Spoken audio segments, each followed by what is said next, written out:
listen-only mode. Hello everyone and welcome to the webinar. My name is Akriti Jain. I'm a certified senior counselor for overseas education. Just to give you a brief about myself, I'm an enthusiastic education management professional who is a postgraduate in business administration and holds over more than 6 years of experience in working with over 400 universities and colleges globally while helping over 1100 students from different parts of the country. And today, with the support of MeetUniv.com, I will try to employ my expertise in highlighting the importance of letters of recommendation and statement of purpose in your applications abroad. MeetUniv.com is a leading college search and information website for students looking to pursue higher education abroad. Users can get information of 3,000 colleges and search over 40,000 courses. The portal is backed by one of the largest media groups in the country, Times Internet, and is incubated out of the Innovation Center, T Labs in Noida. The portal is also backed by Peach VC and US-based EdTech fund. So now, first and foremost, the question at the time of deciding about your higher education is whether to study in India or study abroad. This is something what you have to decide on your own. I can only give you reasons of why to study abroad, but the final decision is yours. First of all, overseas education is known for of their renowned nature. It's a renowned education. Studying abroad is for the chance to experience different styles of education. By enrolling in a study abroad program, you'll have the chance to see the side of your major that you may not have been exposed to at home. You'll find that completely immersing yourself in the education system of your host country is a great way to really experience and understand the people, its traditions, and its culture. You also get to comprehend a new culture. Many students who choose to study abroad are leaving their homes for the first time. When they arrive in their host country, they are fascinated by their distinct culture perspective. Once you study abroad, you will find incredible new foods, customs, traditions, and social atmospheres. You will find that you have a better understanding and appreciation for the nation's people and history. You will have the opportunity to witness a completely new way of life. You get a chance of refine your language skills as well. Chances are, if you're planning on studying abroad, one of the major draws is the opportunity to study a foreign language. Studying abroad grants you the opportunity to completely immerse yourself in a new language, and there is no better way to learn than to dive in. In addition to the considerable language practice, you will just in day-to-day life, your host university will likely offer language courses to provide you with more formal education, immerse yourself in a new culture, and go beyond the purely academic experience. See the world. According to me, that could be the biggest reason you should consider on studying abroad. It's an opportunity for you to see the world. By studying abroad, you will experience a brand new country with incredible new outlooks, customs, and activities. In addition, once you are abroad, you won't be limited to traveling in just the nation in which you are studying. You can see neighboring countries as well. For example, if you are studying in France, you have the option to travel through various parts of Europe, including London, Barcelona, and Rome. Then we have the obvious career opportunities. When you finish your study abroad program and return home, you will return with a new perspective on culture, language skills, a great education, and a willingness to learn. Needless to say, all of these are very attractive to future employers. Many students find that they love their host country so much that they decide to seek work there. If you can relate, you will find the local education will be very valuable while searching for a potential job in that country. Also, you get to find new interest. If you are still questioning why to study abroad, you should know that studying in a different country offers many new activities and interests that you may never have discovered if you have stayed at home. You might find that you have an asset undiscovered talent for hiking, water sports, snow skiing, golf, or various other new sports you may have never tried back home. Also, you get to make lifelong friends. One of the biggest benefits of studying abroad is the opportunity to meet new lifelong friends from different backgrounds. While studying abroad, you will attend schools and live with a student from your host country. This gives you the opportunity to really get to know and create lasting relationship with your fellow students. After the study abroad program ends, make an effort, stay in contact with your international friends. In addition to rewarding personal relationships, these friends can be an important networking tools later down the road. For personal development, there is nothing quite like being on your own in a foreign country. You might find that studying abroad really brings you the independent nature. Students who study abroad become explorers of their new nation and really discover the curiosity and excitement that they harbor, experiencing new life like never before. Why study abroad? For most of the students, this time may be the only opportunity they have ever get to travel abroad for a long period of time. Eventually, you will find a job and career, and the opportunity to study abroad may turn you to be a once in a lifetime opportunity. Take this opportunity to travel the world with no commitment but to study and learn about new cultures. Studying abroad is an experience like any other. So congratulations in case you have decided on studying abroad and you have taken the first step in deciding on which country you are planning to apply to. Post that you would be making a list of universities in which the courses are offered of your best interest, that you feel that you would be able to sponsor your education and you feel that is a perfect fit for your profile. Then you will start making your application packet. You will start collating all your application documents, give out all the competitive test scores, including the English proficiency test, and all your GRE, GMATs, ACT, SATs, LSATs, and post that once you have given all the application documents to the university, you would wait out for result. That is followed by the last but not the least, the visa application. But it has been said, it is a common myth that if you want to study abroad, you have to be the extreme top ranked student.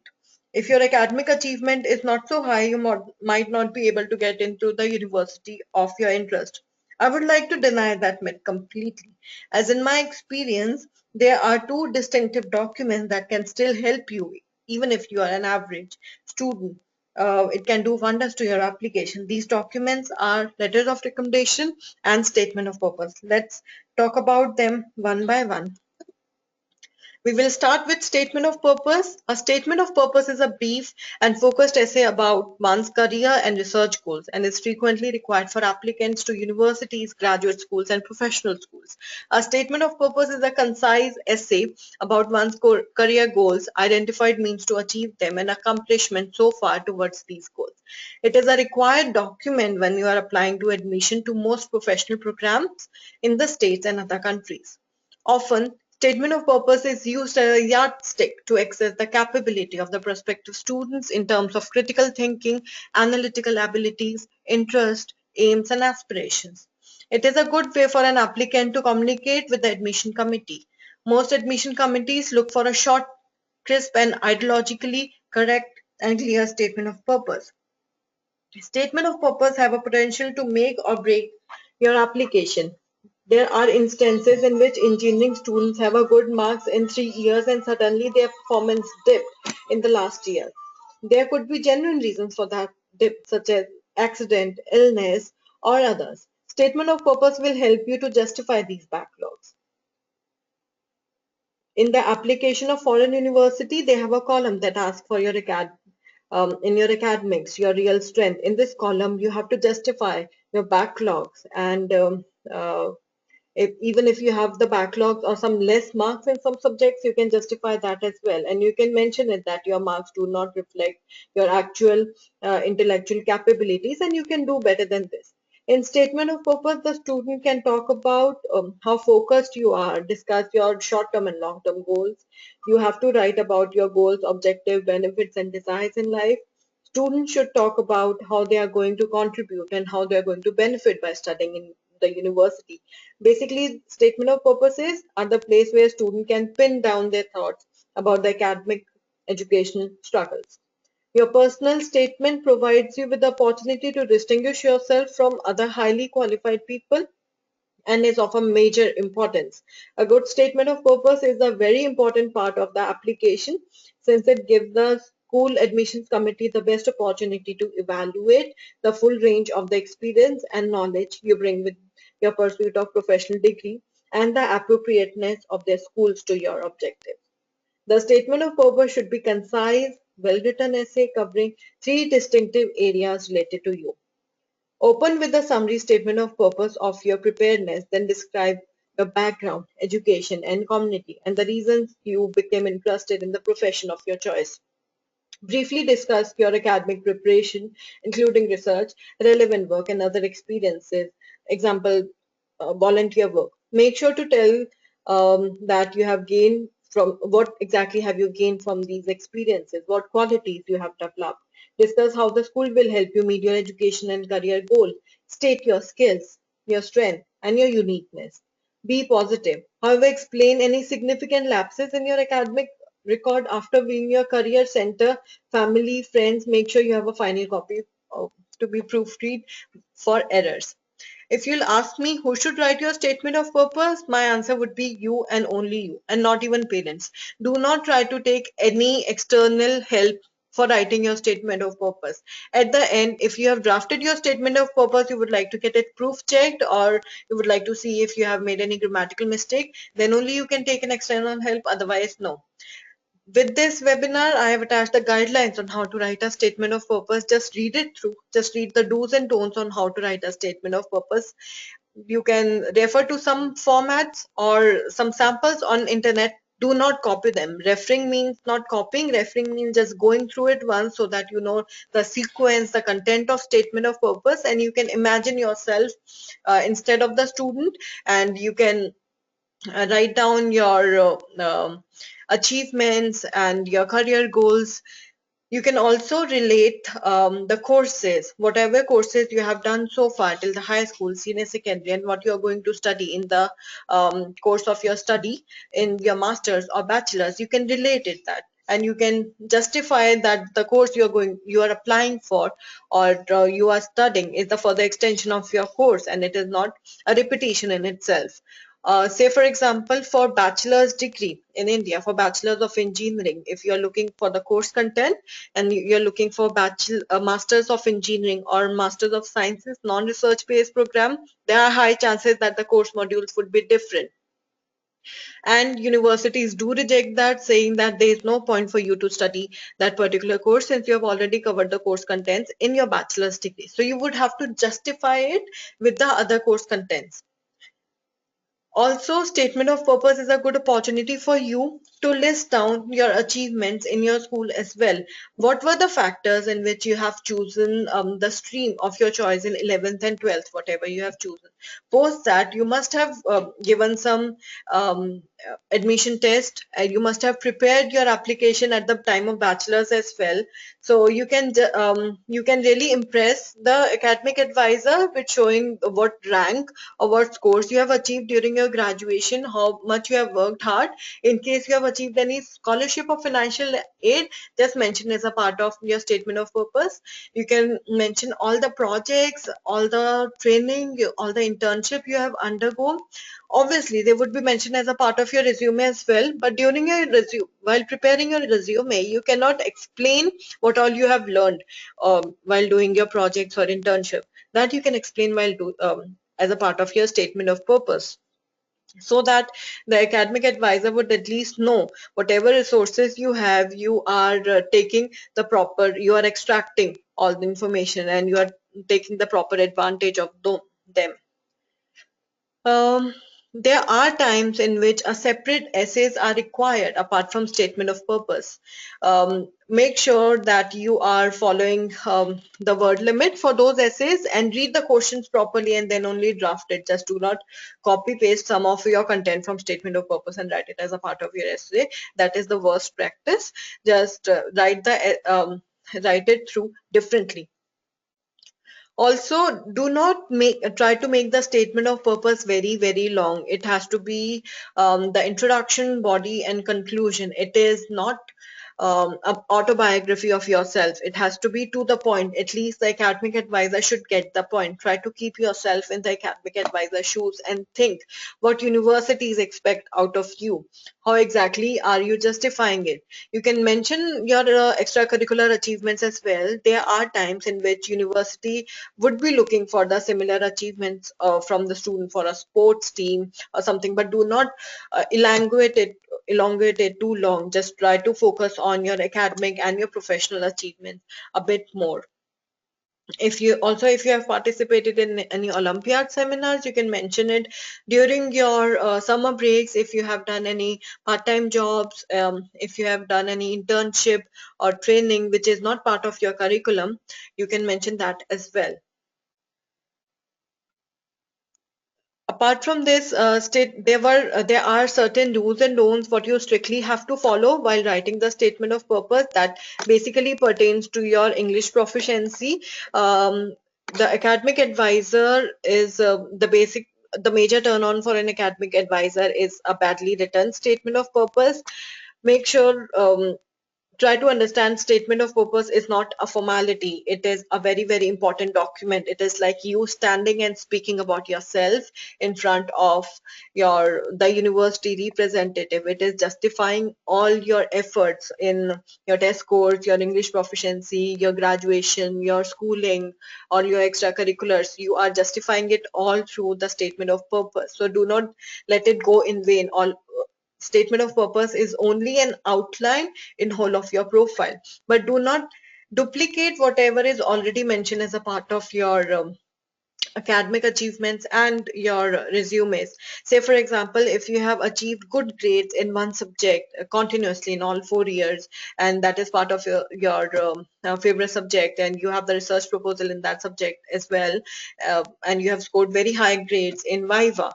So you can mention as a part of statement of purpose that you have repeatedly scored A grade in those subjects and what are the grades you have achieved. But do not write all the subject that in this subject you have achieved this much in theory, this much in practical. Do not bore the academic advisor. They can read it as a part of transcript, but if you would like to highlight it, you can mention it as a part of statement of purpose. But again, it has to be sequential. Do not mention it in school, then start with college, then again go back to school, then start with college, then go back to workplace, then go back to school.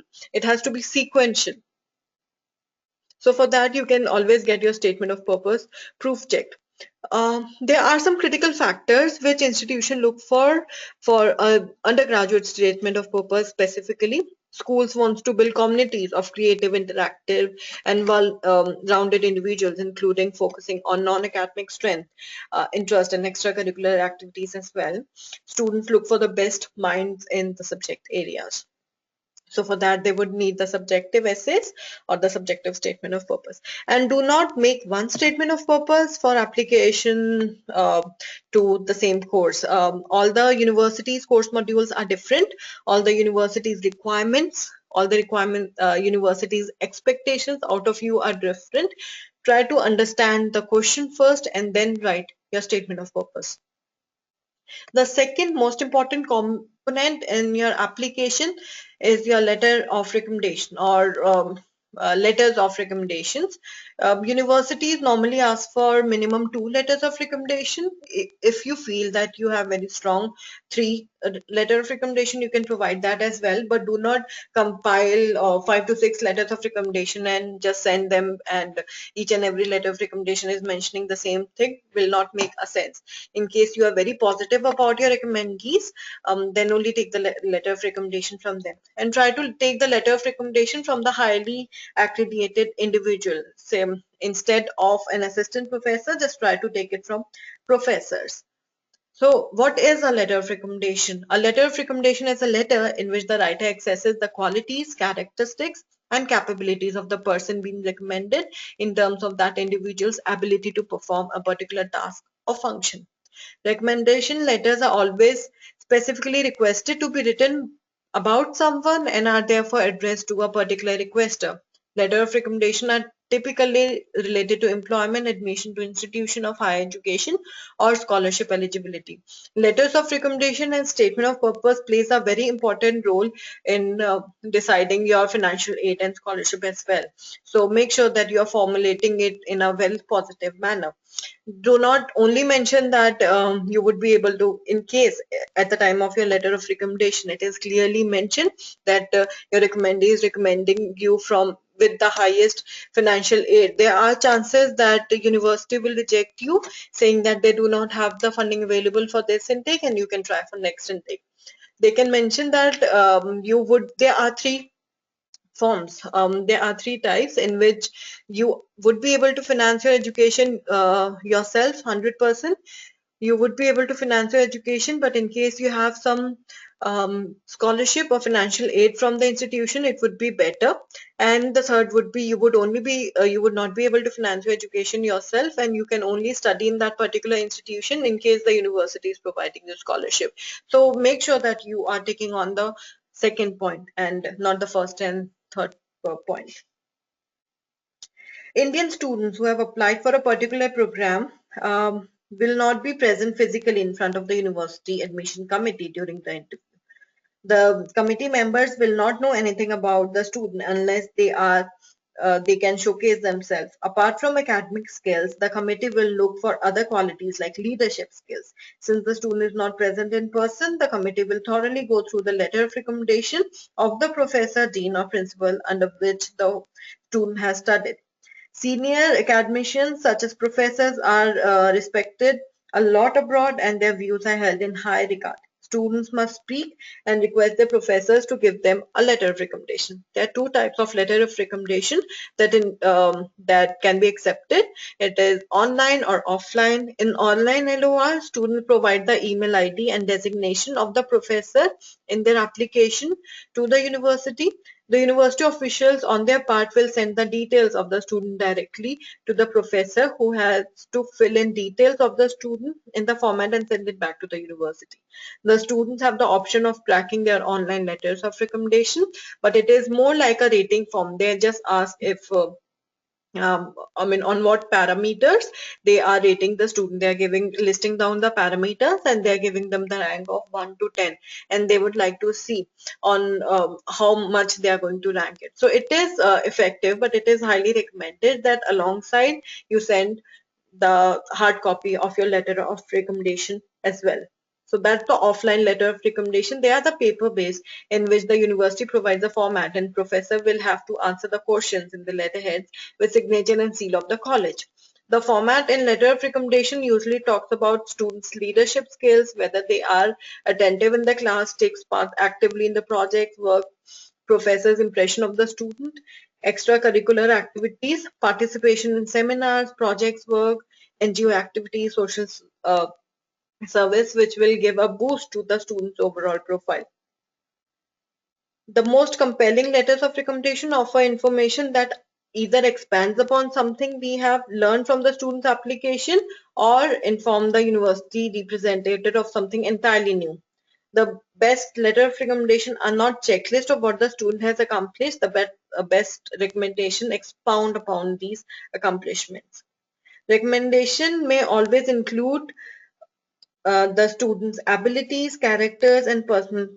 Overall, letter of recommendation should provide us with a more detailed sense of student in and out of the classroom. If students wish to submit letters of recommendation from teachers, coaches, employers, or anyone else who can bring something new to the application, they must include those well. We strongly advise that these extra letters offer additional information about the applicant, and we encourage a quality over quality approach. If your school has created its own form of letter of recommendation, you can just simply mention see attached at the time of your online application or the offline application, and you can submit the school format of your letter of recommendation. Make sure that you are taking your letter of recommendation from the highly accredited official. Try to prefer professor instead of assistant professor, but do not just take it from your principal of or head of department, because they might not know you so that much personally. Professors and assistant professors are one who have worked with you on daily basis, who have whom you have studied under on daily basis for the last 3 to 4 years. So they know your capabilities, they know your strengths, so they would be able to recommend you in the best manner. Also, there are times in which your recommendee is not very habitual of looking at their emails on daily basis. Now, even if you're sending the hard copy of your letter of recommendation, their email is the first point of contact in which the university is going to contact your professor. There is going to be a cross-checking every time, even if there is a hard copy of your letter of recommendation. They are going to send it via email whether the recommendee has written that particular letter of recommendation about the student or no. So in case the professor is not replying back in the first email, they're going to send a reminder email again after 2 to 3 weeks time. Same goes with the third reminder, and they're going to intimate you that your recommendee has not reverted back. Some universities do intimate you.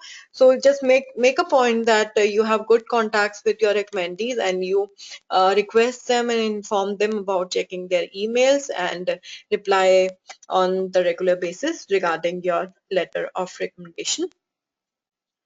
It would be also a good idea that if you can notify your recommendee about your career goals, interests, you would give them a small profile in case you have done some internship and training under your professor, and they only know you for a duration of last 5 to 6 months, and they do not know your complete profile. It would be a good idea to submit a copy of your own profile first to your recommendee, so that they would be having a very clear idea and they can actually relate the course in which you are going to study, and they can recommend you in a better manner. Also, you can give a copy of your statement of purpose to your recommendee, so that they would be having clear understanding about your career goals and perspective. If you have if you are relying on your scholarship or financial aid, make sure you're making it a point to mention it to your recommendee so that they can recommend you accordingly. Also, you would need to, if it's a common application, you might include the form of each individual college you're applying to. Every university would be having their letter of recommendation in a different format, so you would need to attach it in the common application form. There are times in which university will accept a recommendation letter directly from your recommendee. So you would need to give them all your contact details, all the universities in which you're applying to, including the department address, your professor, so that they can send the application, your letters of recommendation along with your application packet, and you can even track your application directly.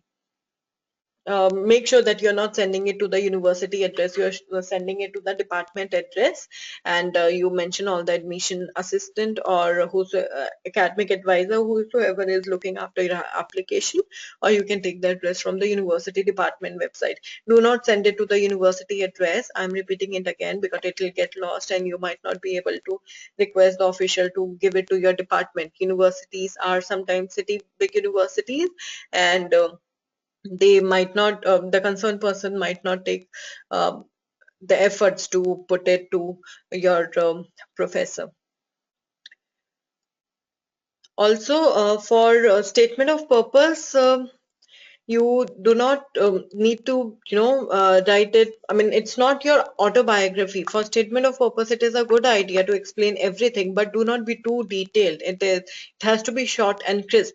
At least the academic advisor should get your point, and do not use a lot of heavy language or a flyery language. And I mean, the basic turnoff is a bad language. Same goes with the basic turnoff as a very long elongated and um, very heavy statement of purpose. It has to be in a simple language.